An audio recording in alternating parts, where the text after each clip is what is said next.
যারা এখনো পর্যন্ত প্লেনে ওঠেনি তাদের মনে অনেক ধরনের প্রশ্ন থাকতে পারে। অনেকেই ভেবে নেন প্লেন আকাশে ওঠার সময় কেমন ফিল হয়, প্লেনের এক্সপিরিয়েন্সটা কেমন। অনেকের মনে অনেক প্রশ্ন থাকতে পারে, অনেকেরই ভয়াবহ থাকে, মনের ভিতরে হাজারো প্রশ্ন থাকে যারা একেবারেই প্লেনে ওঠেনি তাদের। আর যারা প্লেনে অনেকবার চড়েছে তাদের তো এক্সপিরিয়েন্স হয়ে গিয়েছে। আমি আজকে আপনাদের সাথে শেয়ার করব আমার প্লেনের এক্সপিরিয়েন্সটা কেমন ছিল। আসসালামু আলাইকুম গাইস, আজকে আমি জেদ্দা টু তাইফ যাচ্ছি। একদম অল্প সময় লাগে, 20 থেকে 25 মিনিট লাগে মাত্র। অতটুকু সময়ের মধ্যে আমি পুরোটাই ভিডিও করেছি। জানালার পাশে যেহেতু বসেছি, এই যে দেখতে পাচ্ছেন বিমানটা কিন্তু এখন উপরের দিকে উঠবে।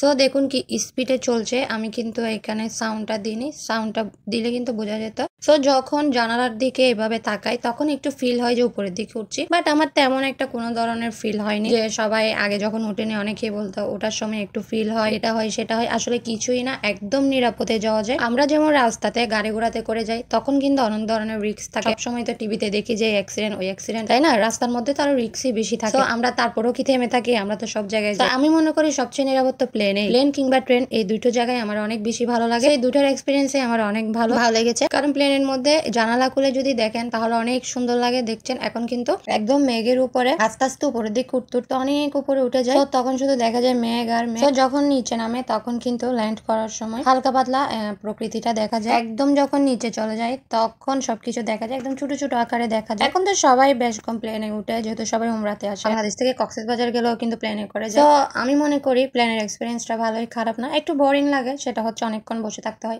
যেমন যখন আমরা বাংলাদেশ থেকে সৌদিতে আসি বা যারা দূরে দূরে জায়গায় যায় তাদের জন্য একটু বোরিং লাগে, কারণ অনেক ঘন্টা 6 ঘন্টা 7 ঘন্টা এরকম প্লেনে বসে থাকতে হয়, তখন একটু বোর লাগে। তাছাড়া প্লেনে তো আরো নিরাপদ বেশি, তাই না? আর দুর্ঘটনা যখন আসবে তখন যে কোনো জায়গায় আসতে পারে, সেটা ঘরে, বাড়িতে, গাড়িতে, যে কোনো জায়গায়। আল্লাহ যখন যা কপালে রেখেছেন তা তখন ওই জায়গাতেই ঘটবে। সো ওইটা নিয়ে ভয় পাওয়ার কিছু নেই। সো দেখতেই পাচ্ছেন আমি কিন্তু সম্পূর্ণটাই ভিডিও করেছি। আকাশে ওড়ার সময়, নিচে নামার সময়, মেঘে ওঠার সময় কোনো ধরনের কোনো ভয় নেই। একটু জানালার দিকে তাকালে একটু ভয় লাগে, সেটা হচ্ছে কি আমার লাগে না, যারা বৃদ্ধ বা যারা একেবারে উঠে নেবে প্রথম উঠেছে, বাট আমার অনেক ভালো লাগে। আমি তো এখান থেকে এখানে প্লেনে করে যাচ্ছি, দেখতেই পাচ্ছেন। যেহেতু আমি একা ছিলাম, আমার হাজবেন্ড আগেই চলে গিয়েছিল তাইবে। তো আমি যেহেতু যাচ্ছি, সো আমি প্লেনে করেই যাবো, এছাড়া তার কোনো ওয়ে নেই। সো দেখতে পাচ্ছেন এখন কিন্তু প্লেনটা নেমে গিয়েছে। আর নামার সময় প্লেনটা এত জোরে নামে এটা কিন্তু ফিল করা যায়। তবে কোনো ভয় নেই, কোনো ধরনের ভয় নেই।